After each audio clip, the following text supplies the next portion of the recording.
Bismillah, Assalamualaikum warahmatullahi wabarakatuh.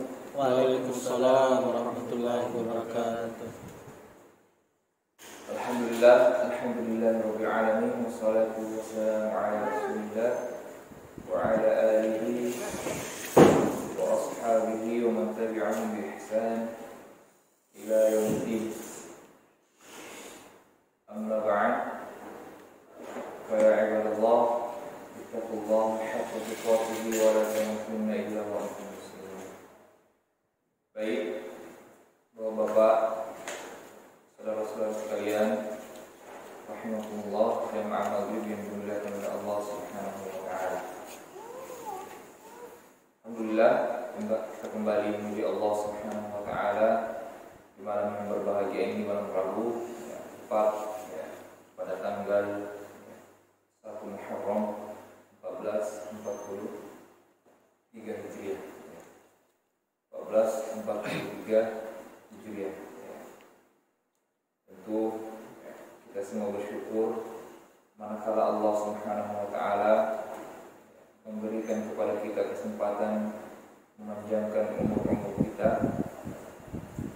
Namun tentunya yang lebih penting adalah kita semua berdoa semoga Allah bukan hanya sekedar memanjangkan umur kita, akan tetapi menjadikan umur yang Allah berikan tersebut sebagai umur yang berberkah, umur yang senantiasa kita bisa isi dengan amalan-amalan soleh, dengan kebaikan-kebaikan, ibadah-ibadah kepada Allah Subhanahu wa taala. Baik, pada malam ini insyaallah kita akan kembali melanjutkan pembahasan kita pada pelajaran kita dalam kitab Fiqhul Muyassar. Kemarin pertemuan yang lalu sempat kita sampaikan tentang beberapa sunnah-sunnah fitrah. Sunnah-sunnah fitrah, apa-apa saja itu? Ada yang bisa menyebutkan? Lupa. Minimal ada 5 ya. Yang pertama ada yang disebut dengan al-istihdad, yaitu mencukur bulu. Oh iya, mencukur kemaluan. Al-istihdad, mencukur bulu kemaluan. Kemudian yang kedua ada mencukur kumis dan memanjangkan jenggot. Kemudian yang ketiga ada mencabut atau membersihkan juga bulu ketiak. Kemudian yang keempat ada khitan, khitan.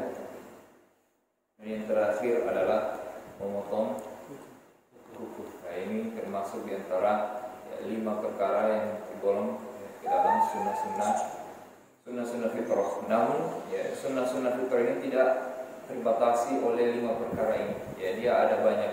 Tapi sunnah-sunnah fitrah di sini, kemarin kita sudah menyebutkan bahwa istilah sunnah di kalangan para ahli hadis dengan istilah sunnah di kalangan para ahli fuqaha atau ahli fikih itu berbeda maknanya.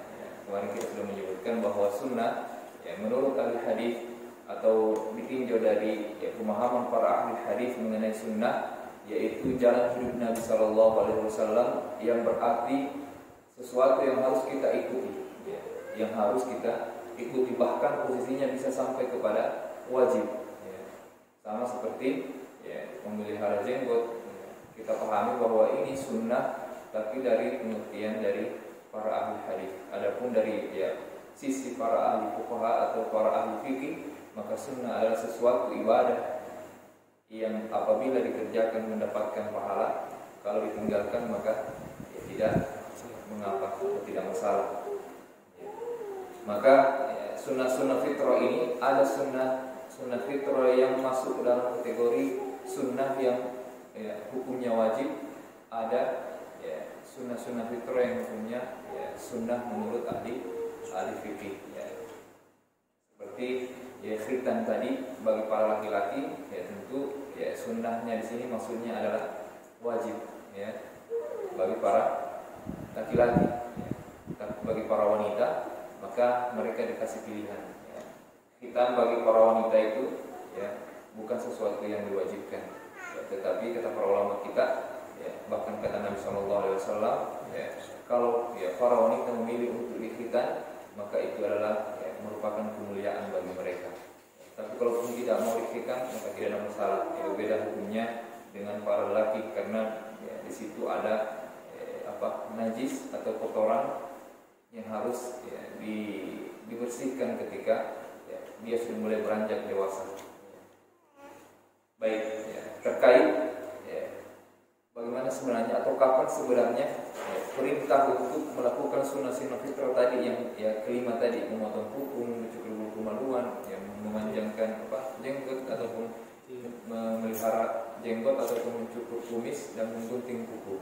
Ya, sebenarnya kapan? Ya, para ulama kita menyebutkan tidak ada batasan ya, kapan itu harus dilakukan. Ya, tetapi sesuai dengan kebutuhan. Ya, sesuai dengan kebutuhan. Kalau sudah mulai panjang, maka harus segera dicukur. Ya, tetapi di sana ada asar ya, sedikit ya, kita menambah wawasan kita. Ya, ketika disebutkan asar, ya, itu adalah hadis yang diriwayatkan dari para sahabat. Asar, ya. Kalau hadis dari Nabi Sallallahu Alaihi Wasallam, kalau dikatakan asar berarti itu merujuk kepada perkataan para sahabat Nabi Sallallahu Alaihi Wasallam. Ya, makanya terkadang ya, para ustadz menyebutkan bahwa ada asar dari sahabat ini misalkan. Ya, tapi kalau hadis, ya, sebenarnya bisa juga disebutkan sebagai hadis, tetapi yang lebih tepatnya kalau perkataannya para sahabat maka disebutkan atau disebut sebagai asar, ya, asar para sahabat. Ya. Di sana ya, ada asar dari sahabat yang mulia Anas bin Malik yang kemarin kita sudah sebutkan ya, sedikit biografi beliau, bahwa beliau ini adalah ya, khadimun Nabi Sallallahu Alaihi Wasallam, ya, pelayannya Nabi Sallallahu Alaihi Wasallam di dalam rumah Nabi Sallallahu Alaihi Wasallam. Ya. Beliau mengatakan, ya, Anas bin Malik mengatakan, ya, kami ya, dilarang oleh Nabi Sallallahu Alaihi Wasallam atau dikasih ya, waktu tenggang, waktu batas oleh Nabi Sallallahu Alaihi Wasallam untuk melakukan sunnah-sunnah fitrah tadi itu, ya, jangan sampai melewati 40 hari. Jadi ya, untuk melaksanakan sunnah-sunnah fitrah ini tidak ada ya, penentuan kapan itu, tetapi ada batasannya. Ya. Tidak ada penentuannya harus hari ini, harus hari ini. Ya, walaupun di sana sering kita mendengar ada sunnahnya di hari Jumat. Ya. Saya tidak tahu kalau ada hari Senin ya. Ya.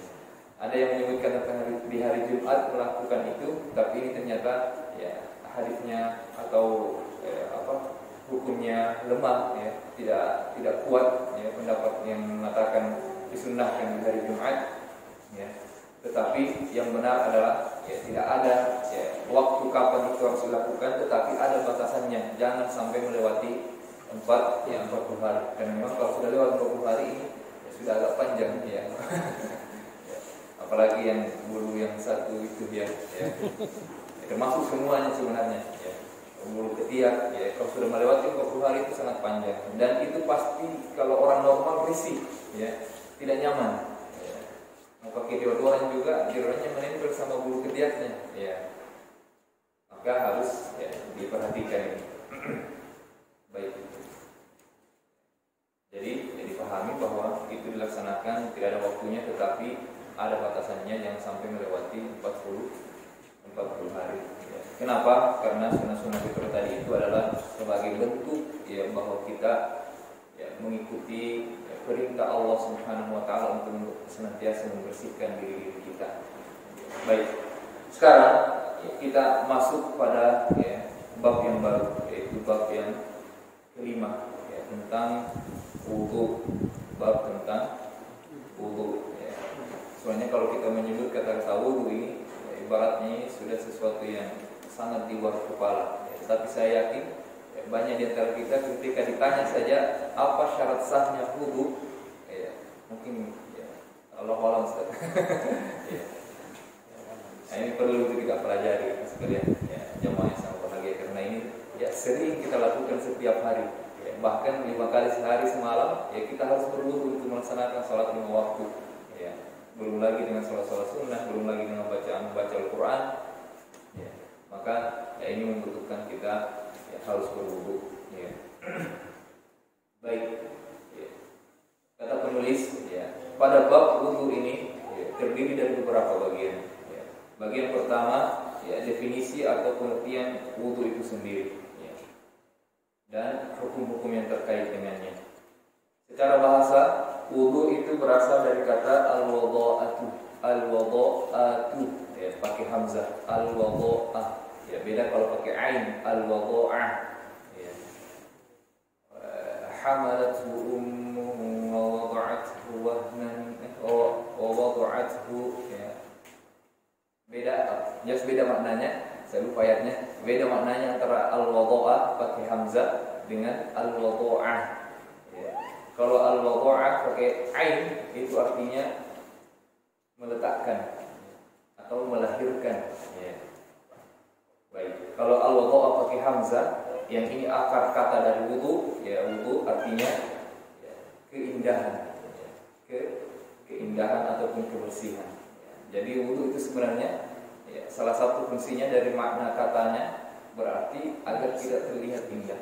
Makanya ikhwas sekalian, jamaah yang sangat berbahagia, wudu itu memiliki asar atau pengaruh dalam fisik seseorang. Ketika ada orang yang senantiasa memelihara wudunya, maka itu akan terpancar dari fisiknya. Entah itu wajahnya kelihatan bersinar atau apa, dan itu pasti ada pengaruhnya. Dan saya mengenal seseorang yang masya Allah, itu luar biasa ketika kita memandang wajah beliau, salah seorang ustaz kami di Makassar, ketika memandang wajah beliau itu yang teringat adalah Allah Subhanahu wa taala, dari sisa-sisa air bekas-bekas wudu yang beliau jaga. Dan memang ini harusnya kita perhatikan. Baik. Secara syariat, pengertian wudu adalah menggunakan air pada 4 anggota badan. Menggunakan air pada 4 anggota badan. Karena wajibnya anggota badan untuk diwudukan itu hanya pada 4 anggota badan. Apa itu? Wajah, kaki, wamsahu bi aydikum ila al-marafiqi, dalam surah Al-Maidah. Dalam surah Al-Maidah. Tangan sampai kepada siku, kedua tangan dengan sampai siku. Kemudian wamsahu bi ru'usikum, membasuh kepala, bukan hanya jidat, dipahami. Ru'us, kata ru'us itu artinya kepala. Wamsahu bi ru'usikum, seluruh kepala, itu termasuk wajib wudu. Kemudian wa arjulikum, dan kaki-kaki kalian. Maka 4 ini adalah wajibnya wudu. Wajah, seluruh wajah, jadi yang masuk kategori wajah itu adalah mulai dari sini sampai di sini, bukan yang di depan saja, tapi semua bagiannya. Maka perhatikan, ketika kita berwudu usahakan terbasuh semua.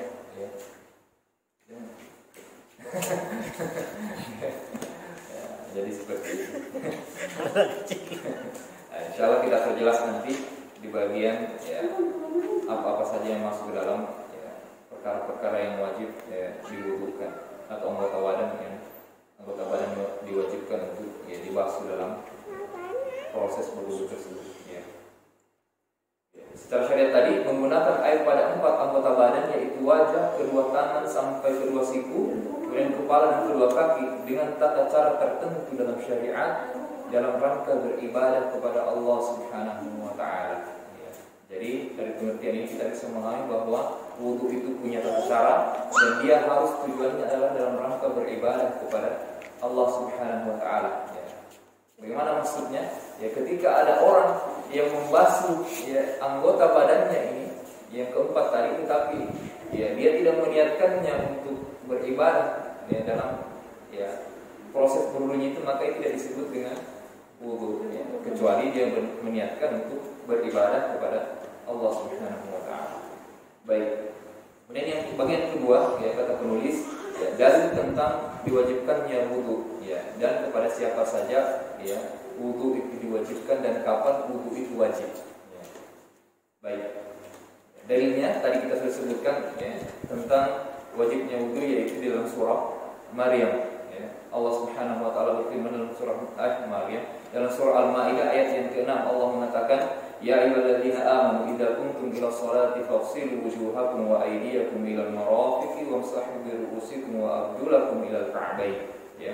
Wahai orang-orang yang beriman, apabila kalian hendak mendirikan salat, maka basuhlah wajah kalian dan tangan kalian sampai kepada siku kalian, dan sapulah kepala kalian, dan basuhlah kedua kaki kalian sampai kepada kedua ya, mata kaki kalian ya. Ini dari sini para ulama kita mengambil hukum bahwa yang diwajibkan itu dalam wudu adalah 4 yang tadi berdasarkan ayat yang ini ya. Adapun tambahan yang sering kita ya, kerjakan mulai dari yang lain itu nanti kita akan bahas dalam sunnah-sunnah wudu ya. Sunnah-sunnah ya, apa yang disunnahkan ketika berwudu. Baik. Dan ya, yang menunjukkan bahwa wajibnya ya, berwudu tatkala melakukan sholat ya. Nabi SAW mengatakan la yaqbalullahu sholatan bighairi tahurin ya. Nah, Allah Subhanahu wa taala ya, tidak akan pernah menerima ibadah sholat yang tidak dimulai dengan ya, taharah, atau dalam hal ini adalah bersuci atau berwudu ya. Baik. Itu ya, beberapa dalil yang menunjukkan bahwa wajibnya kita ya, berwudu. Kapan wudu itu dan kepada siapa wudu itu diwajibkan ya. Wudu itu diwajibkan bagi mereka yang mau melakukan ya, ibadah ya, seperti sholat 5 waktu dan sholat-sholat yang lain ya. Dan tawaf ya, tawaf mengelilingi Ka'bah itu tidak sah tawaf kalau orang tidak berwudu. Kemudian yang ketiga adalah sebelum ketika hendak membaca Al-Quran, walaupun ini ada ya, diperselisihkan para ulama kita apakah wajib ya sebenarnya berwudu sebelum menyentuh mushaf atau seperti apa ya, karena ada ayat yang mengatakan la yamassuhu illa mutahhirin ya. Al-Quran itu ya tidak dipegang kecuali orang-orang yang suci. Tetapi ya, di sana ada penjelasan lain dari para ulama kita yang mengatakan bahwa yang dimaksud ya sebenarnya dengan golongan al-mutahhirin ya di sini ya, bukanlah orang yang bersuci dalam kategori berwudu, tetapi yang dimaksud yang mutahhirin di sini adalah orang-orang yang beriman. Ya. Tapi ya sebagai seorang mukmin, sebagai seorang muslim yang baik, tentu ya, lebih afdal ketika kita mau mulai membaca Al-Quran adalah berwudu, ya, bersuci. Ya, ini diantara adab kita terhadap ya, perkataan Allah Subhanahu wa taala. Ya. Tapi ya, masalah kewajibannya, apakah dia wajib atau tidak, maka ini masih diperselisihkan. Ya. Tapi yang lebih afdal tentu ketika membaca Al-Quran adalah ya, dalam keadaan ya, kita suci dari hadas. Baik. Bagian ketiga dari bab wudu ini adalah syarat-syarat sahnya wudu. Ya. Syarat-syarat sahnya wudu ya. Atau sebelumnya saya ingin bertanya, kemarin saya sudah sempat tanyakan sebenarnya, tapi kita merujuk kembali ya, apa ya perbedaannya syarat sah dengan rukun ya. Kan biasa disebutkan syarat sahnya, kemudian ada juga rukunnya. Syarat sah itu ya wajib, sesuatu hal yang wajib. Ya, bisa jadi sedikit lagi. Kalau rukun dia aturannya mulai dari ini sampai akhir, pasti prosedurnya. Bisa jadi. Yang lain seperti itu. Ustaz. Kalau rukun itu sesuatu yang wajib yang harus ada pada saat dikerjakan. Masya Allah, ahsan. Kalau syarat ya kriteria dalam rukun itu, kriteria dalam pelaksanaan rukun itu syarat. Masya Allah. Jadi ya, kita tambahkan ya, syarat sahnya sebuah ibadah yaitu adalah sesuatu yang wajib yang tidak boleh tidak ada, tetapi dia di luar daripada proses ibadah itu. Ya, pahami? Ya, syarat sah itu adalah sesuatu yang harus ada atau sesuatu yang wajib, ya, tetapi yang menjadi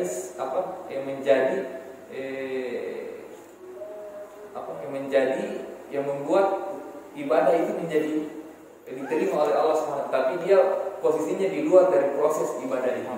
Nah, tetapi kalau rukun dia adalah sama posisinya, wajib juga, tetapi dia dalam proses ibadah itu sendiri. Nah, itulah perbedaan mendasar dari syarat sah dengan rukunnya. Ya, seperti sholat, ya, syarat sahnya adalah wudu, ya, rukunnya mulai dari takbiratul ihram, ya, sampai ya, salam, ya, yang pertama. Ya, seperti itu. Dipahami ya? Ya, jangan salah lagi. Ya. Baik. Apa syarat sahnya wudu? Ya, berarti di luar proses wudu sebelum kita melakukan wudu yang harus kita laksanakan menjadi batal wudunya kita kalau tidak ada ya, syarat sahnya itu. Nah, tetapi dia sebelum proses wudu itu sendiri. Baik, ya di sini disebutkan ada 8 yang menjadi syarat sah ya dari wudu itu sendiri. Ya, menurut ya, penulis di sini. Yang pertama, ya orang yang berwudu itu harus beragama Islam, ya harus beragama Islam, ya, Muslim. Kalau orang kafir berwudu, ya jelas tidak sah wudunya. Ya. Kemudian dia berakal, ya orang yang berakal, orang gila tidak dianggap ya, sah wudunya. Ya. Apatah lagi ya, mencoblosnya, ya. Termasuk yang mencoblosnya sebenarnya yang memberikan suaranya. Ya. Wudu saja tidak dianggap sah. Kemudian tamyiz. Ya, tamyiz dari kata ya, mumayyiz, ya, orang yang bisa membedakan antara yang benar dan yang salah. Ya, ini juga sebenarnya ada khilaf ya, kapan sebenarnya anak itu dikatakan mumayyiz. Tetapi para ulama kita memberikan patokan usia mumayyiz ya, itu ya, minimal usia 7 tahun. 7 tahun ke atas. Itu sudah bisa membedakan antara yang benar dan yang salah. Dia sudah bisa membedakan mana garam, mana gula, ya, mana air panas, mana bukan air panas. Ya. Kalau usia-usia begini ini ya, belum bisa ini ya. Ya. Jadi seperti itu. Syarat sahnya yang pertama Islam, berakal dan tamyiz atau mumayyiz. Nah, ini harus ada. Ya. Kalau berarti kalau anak yang di bawah usia 7 tahun ya, atau yang belum bisa membedakan mana yang baik, mana yang buruk, maka wudunya tidak sah, tetapi perlu untuk kemudian dibina dari dini, ya, diajarkan. Baik. Dan syarat sah yang kedua adalah adanya niat, ya, innamal a'malu binniyat. Kembali kita tegaskan bahwa niat itu mahalluhu fil qalb, ya. Posisi niat itu tempatnya adalah dalam hati, ya. Dan tidak ada satu riwayat, bahkan riwayat hadis yang mungkar sekalipun tidak ada yang menyebutkan tentang ya, niat lafaz niat lafaz ya niat baik lafaz niat salat maupun lafaz niat wudu maupun niat-niat yang lainnya ya yang datangnya dari Nabi Shallallahu Alaihi Wasallam. Nah, ini yang terkadang disalah dipahami oleh masyarakat kita bahwa ya, sebenarnya para ulama kita yang membolehkan melafazkan niat, mereka tidak pernah mengatakan bahwa ya, melafazkan niat itu adalah sesuatu yang diwajibkan. Tetapi Imam Syafi'i sendiri mengatakan kalau mau dikuatkan dengan melafazkannya, ya, karena terkadang kan ada orang yang kalau dia hanya mengandalkan hatinya, dia selalu merasa was-was. Ya, betul tidak saya sudah berniat, ya. Maka ulama kita yang memberikan solusi. Ya, kalau ingin diperkuat dengan melafazkan, maka begini bunyinya. Ya. Tetapi tanpa dilafazkan pun maka niat itu sudah masuk ya dalam syarat sahnya tadi sudah sah ya dengan berniatnya di dalam hati tersebut ya.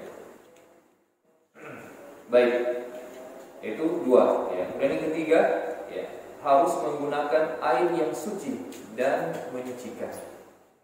Mari kita di bab ya tentang taharah, tentang air, maka kita sudah menyebutkan tentang adanya air yang suci secara zatnya, tetapi dia tidak bisa mensucikan selain dirinya ya. Mari kita sudah menyebutkan contohnya ya, seperti air sirup. Air sirup itu suci, boleh dikonsumsi, boleh diminum, tetapi dia tidak bisa mensucikan ya, selain dirinya, maka dia tidak masuk dalam kategori air yang bisa dipakai untuk ya, bersuci.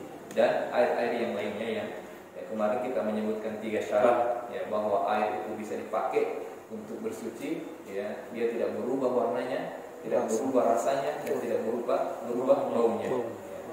Kalau dia mengandung ya, salah satu di antara unsur ya, perubahan ini, maka itu tidak masuk dalam ya, kategori air yang boleh untuk dipakai ya, bersuci. Baik. Yang keempat, syarat sah yang keempat adalah menghilangkan apa-apa yang menghalangi sampainya air pada empat anggota badan yang wajib untuk dibasuh ketika berwudu. Menghindarkan empat anggota penghalang yang bisa menghalangi air itu masuk pada kulit kita,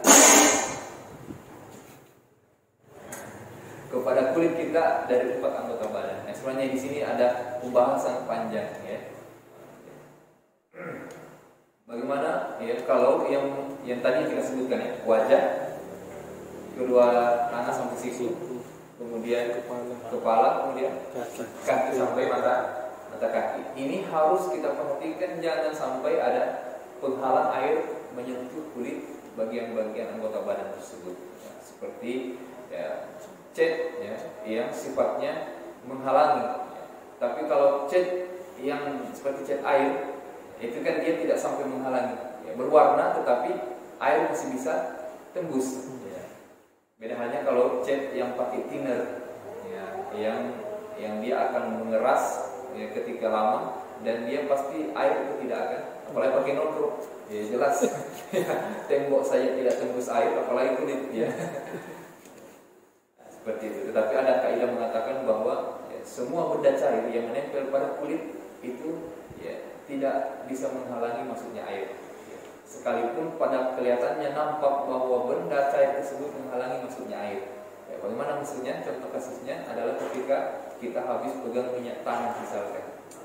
Kemudian di anggota badan kita masih ada bekas-bekas minyak tanah, kan kelihatan kayak air itu dia tidak masuk, kayak dia los saja begitu. Kalau selama kita ini sah wudu ketika kondisi seperti itu, karena kaidah mengatakan ya, ketika selama itu benda yang cair maka ya, dia pasti tidak ya, masuk dalam kategori penghalang masuknya air dalam kulit-kulit kita. Ya, termasuk ketika ada oli yang harus kita pegang, misalkan kita prosesinya sebagai bengkel, ya, habis pegang oli tiba-tiba masuk waktu azan, ya, kita sudah berusaha untuk membersihkan, ternyata masih ada sisa-sisa oli, maka itu ya, tidak menjadi penghalang syarat sahnya ya, wudu kita. Tetapi yang menjadi masalah kemarin, ya, termasuk saya sebenarnya, ya, yang terkadang harus ya, berjibaku dengan lem pipa. Ya. Lem pipa kan memang bukan pasti orang ketika menyebut lem pipa pasti tujuannya untuk menghalangi agar air tidak tembus. Ya. Tujuannya lem pipa itu adalah menghalangi ya, air keluar dari sela-sela pipa itu. Nah, ini juga yang membuat saya dilema sebenarnya. Karena terkadang itu lem pipa keras sekali untuk kita terlepas ya. Dan terkadang dia menipu ya, ketika kita sudah basuh dengan air, itu lem terkadang dia tidak kelihatan ya, dia berubah warna, dia menyatu dengan warna air. Nanti sudah kering, ternyata masih banyak ya. Ini bagaimana ini kasusnya kalau seperti ini ya, saya juga jadi dilema saya ya. Pakai cuci tangan pakai air hangat. Dia hilang kalau pakai Terang tapi kalau semua lem. ya. Masalah teko. Masalah teko. Masya Allah, alim banget. Berarti ada solusi. Itu yang Masya Allah. pakai air panas. Sekarang saya tinggal bertawakal saja. Kita pakai Sepertinya air mendidih ya. Sepertinya air mendidih. Kalau air mendidih hilang dengan tangan. Kalau air hangat hilang lagi. Kalau air panas hilang dengan tangan. Ya, kalau cat minyak kan ada thinner, itu cepat hilang kalau pakai thinner. Ya, masalah ini kalau lem pipa, ya. Dan lem pipa itu termasuk lem yang cepat mengering. Ya. Jadi memang alhamdulillah ada solusi pakai air panas. Ya. Tetapi memang saya dulu tuh sampai terkadang Pak Ketua lama dia tunggu saya karena saya gosok-gosok itu lem di kamar mandi. Ya, susah untuk hilang.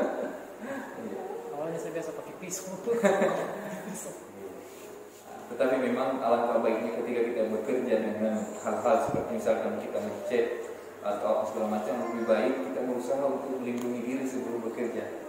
Entah pakai kaos tangan atau entah pakai lipstick diri supaya kemudian nanti pas masuk waktu sholat tidak terlalu ya, repot untuk tidak terlalu ya, membutuhkan tenaga yang banyak untuk melepaskan sisanya.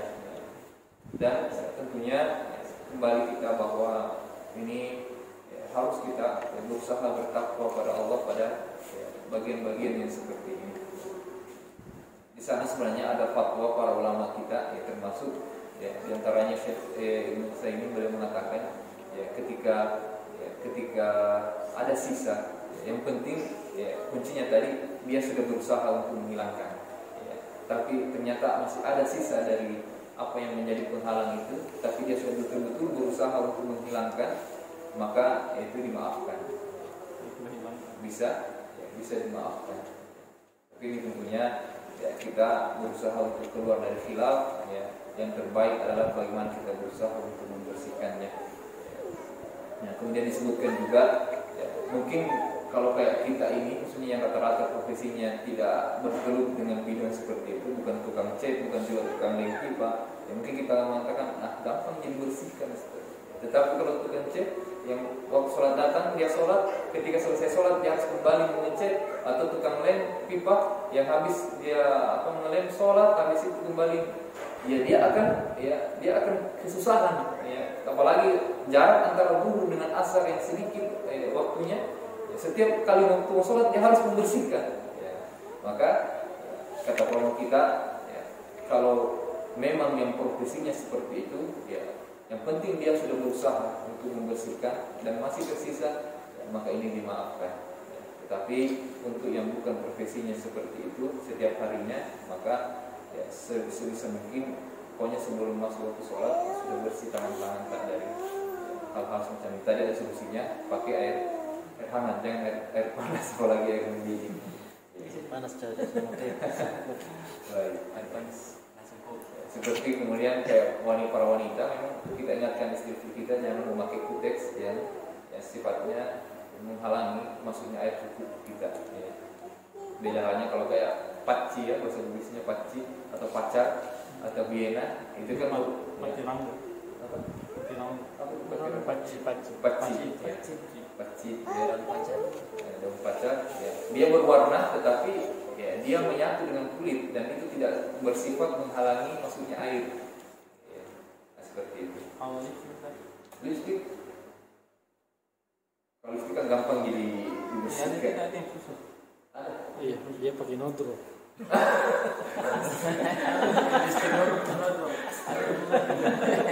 Artinya butuh catatan juga kalau bisa jangan beli lipstick kayak begitu. Baik. Itu yang keempat tadi. 1, Islam berakal dan tamyiz. 2, adanya niat. 3,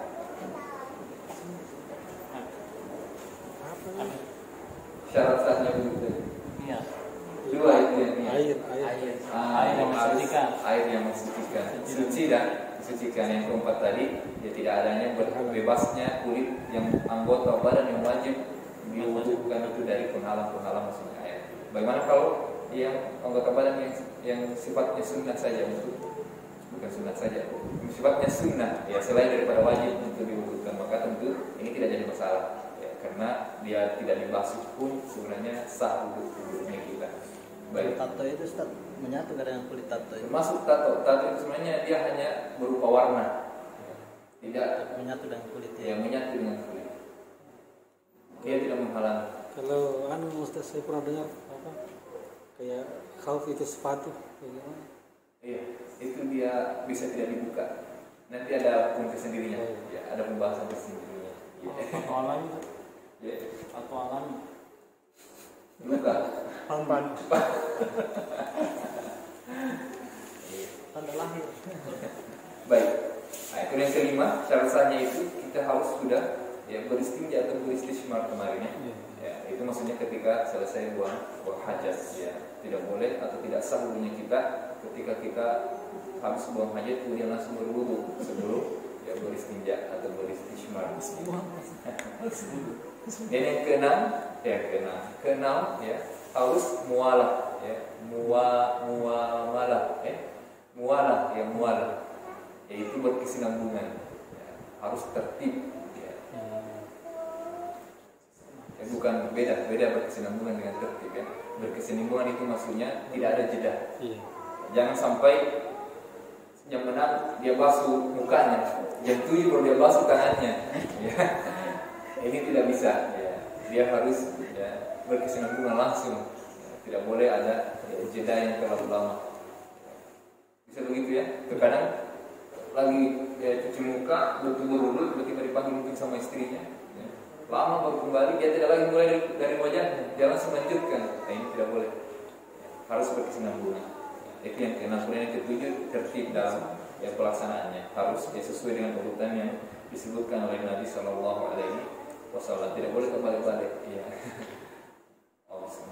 Habis tangan langsung ke kepala atau ke kaki pun ya tidak boleh. Harus ya, sesuai dengan urutannya. Nanti kita sebutkan ya, bagaimana ya, contoh wudu yang benar sesuai sunnah Nabi Shallallahu Alaihi Wasallam. Ya. Baik. Yang kedelapan ya tentu ya, adalah persyaratan yang terakhir adalah membasuh semua anggota badan yang 4 tadi itu yang wajib untuk ya, dibasuh. Baik, gitu ya. Jadi 8 syarat sah wudu. Misalnya kalau bisa dihafal-hafal. Ya. Masih berdoa Ustaz. Iya. Berdoa setelah itu. Tidak masih. Ini tidak masuk dalam syarat sah. Baik. Bagian keempat ya dari bab wudu ini yaitu hukum-hukum atau wajib-wajibnya wudu. Ya. Tadi sebutkan rukun itu yang ada dalam proses ya wudu itu sendiri. Baik. Yang pertama yang menjadi hukum wudu ya, yaitu membasuh wajah secara sempurna. Ya. Jadi kalaupun dia basuh wajahnya tetapi dia tidak sempurna, maka dia ya gugur salah satu di antara rukun yang harus ya, dia lakukan dalam wudunya. Ya, seperti tadi yang kita sebutkan hanya begini, ya, tanpa dia membasuh ya semua. Jadi dia batasnya wajah itu batasnya adalah ujung telinga yang ini. Yang dagu, ya bagian sini itu semua masuk dalam kategori wajah. Ya. Kemudian ya bagian kepala yang ujung-ujung rambut, ya, itu masuk dalam kategori wajah. Ya. Bagaimana kalau orang yang berwajah dua? Nah, itu dia harus bukan hanya membersihkan wajahnya, tapi membersihkan hatinya supaya jangan berwajah dua. Baik, Allah Subhanahu Wa Taala mengatakan tidak kuntum ila sholati fafsilu wujuhakum. Ya, kita sebutkan tadi ayat dalam surah Al-Maidah ayat ke-6 bahwa kalau kalian ingin melaksanakan sholat maka ya basuhlah ya wajah-wajah kalian, ya, termasuk ya berkumur-kumur ya, dan beristinsyaq atau memasukkan dan mengeluarkan air dalam hidung dalam hidung ya, karena mulut dan hidung bagian dari wajah ya, menurut kata penulis ya. Jadi masuk dalam rukun atau kategori rukun membasuh wajah adalah berkumur-kumur dan memasukkan air ke dalam hidung ya, dan mengeluarkannya ya, kasih masuk tidak keluar lagi. Orang lagi belum puasa, bagaimana air yang kasih masuk hidung tadi? Baik. Yang kedua, rukun yang kedua membasuh kedua tangan sampai siku yang kita sebutkan dalam ayat 3 tadi ya. Wa aydiyakum ila marafiqi ya. Dan tangan-tangan kalian sampai kedua siku. Ini juga terkadang yang menjadi kendala. Ketika misalkan ada ada jamaah kita misalkan pakai baju yang agak sempit, ya, terkadang susah untuk dia melipat sampai di situ, terkadang hanya sampai begini. Ya. Karena kalau dia kesana di sini sudah sempit sekali, akhirnya dia dulu dalam keadaan seperti ini. Maka ini tidak boleh. Ya. Harus dia berusaha bagaimana mencegah agar ya, dia tidak tertutup ini sikunya. Okay. Harus. Makanya kalau ya, disebutkan dalam riwayat bahwa Abu Hurairah ya, disebutkan bahwa Abu Hurairah, sahabat Abu Hurairah itu ketika beliau berwudu, beliau senang ketika ya, membasuh dia kasih lebih dari sikunya, menghilangkan keraguan-keraguannya. Ya. Ya. Baik. Kalau sampai begini saya. Buka baju. Saya punya baju yang agak sempit warnanya, tapi kalau saya berwudu pasti saya buka. Ya, saya buka. Tapi untuk siapkan dengan pakaian dalam. Dan sampai dia memperhatikan ini ternyata orang yang terbuka semua. Tidak ada. Sudah berwudu.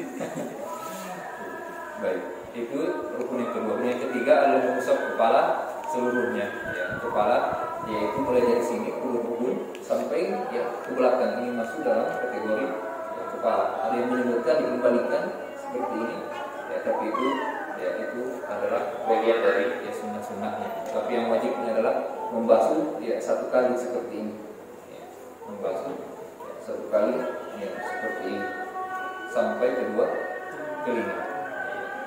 Dan ya, sunnahnya sebenarnya ketika membasuh kepala itu berdasarkan sifat wudunya Nabi disebutkan bahwa ini ambil air satu kali baru membasuh begini, kemudian mengembalikan seperti ini, kemudian langsung ke telinga. Tidak perlu lagi mengambil air yang baru untuk membasuh telinga, tapi dia menggunakan air yang pertama tadi yang digunakan untuk membasuh kepala. Itu juga yang digunakan untuk membasuh telinga. Membasuh apa mengusap? Membasuh dan mengusap ya. Mengusap Kalau ya. saya pernah ada kata dihempaskan, kemudian digusur, tidak pakai air. Kalau airnya dibuang, Dihempaskan. Jadi kan mengusap, bukan membasuh. Gimana? Saya pernah begitu. Wallahualam Di misal. sini disebutkan mengusap ya, mengusap kepala seluruhnya. Ya. Soalnya bisa pakai air. Kan yang kita gunakan ini air untuk berwudu. Baik. Jadi itu tata caranya seperti itu, dan itu ya, bisa satu kali saja ya. Tanpa harus ya, mengambil air yang baru untuk membasuh ya telinga. Nah, di sini kata Allah Subhanahu wa taala wamsahu bi ru'usikum, Al-Maidah juga tadi ayat 6, dan sapulah kepala kalian. Nah, kemudian Nabi menambahkan wal al-udhunani minar ra'si, dan kedua telinga kita itu adalah bagian dari kepala. Ya. Jadi termasuk ya, rukun itu adalah telinga karena dia masuk dari bagian ya, kepala kita. Baik, sehingga tidak sah mengusap sebagian kepala saja tanpa sebagian yang lain termasuk telinga. Ya, kemudian yang keempat adalah ya, menjadi rukun wudu adalah membasuh kedua kaki sampai kedua mata kaki ya. Mata kaki ya. Ini terkadang ketika air yang mengalir, terkadang ini terlalaikan di mata kaki, maka harus kita perhatikan agar dia juga basah. Karena ada ancaman dari Nabi sallallahu alaihi wasallam, wailul ka'baini minan nar ya. Sungguh celaka kedua mata kaki dari api neraka karena tidak ikut terbasuh saat ya, berwudu, diancam dengan ya, neraka Allah Subhanahu wa taala bagi siapa saja yang berwudu dan tidak sampai membasahi kedua mata kaki mereka. Baik, dan yang ya, rukunnya juga untuk membasuh itu adalah tertib ya, sesuai dengan urutan. Dan termasuk juga ya, berkesinambungan tadi bermualah ya, bukan mualah ya, berkesinambungan mualah.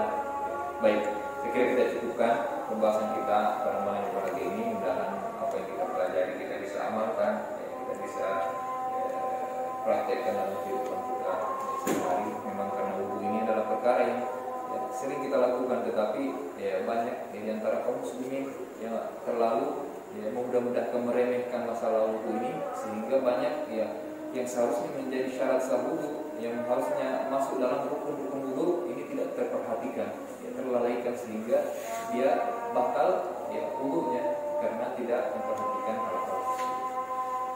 Baik, mudah-mudahan manfaatnya kita cukupkan. Subhanallahumma wa bihamdihi, asyhadu an la ilaha illa anta Wassalamualaikum warahmatullahi wabarakatuh. Waalaikumsalam warahmatullahi wabarakatuh.